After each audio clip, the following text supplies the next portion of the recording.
There's a huge global need for accessible, affordable microscopes. Microscopes are key to every healthcare lab, used for diagnosing cancer and infections. Many clinics in sub-Saharan Africa don't have the expert technicians or microscopes needed.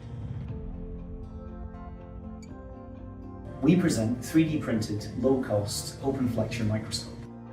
As a robotic microscope made from parts costing less than about $300 US, it's designed to be made and maintained locally to the clinic where it's used. As an automated digital microscope, medics can scan patient samples, easily archive and share them, and use them to train medical students.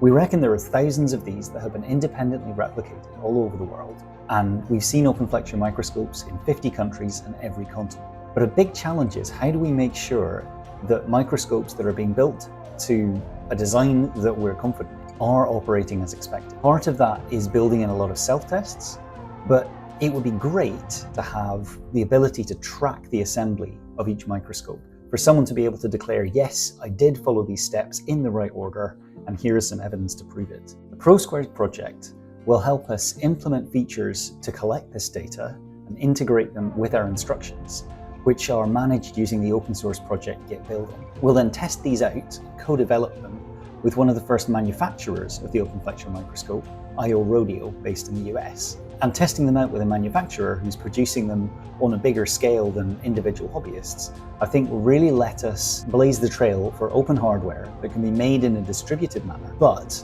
that can still preserve traceability in the assembly process, which ultimately is essential to make it high quality.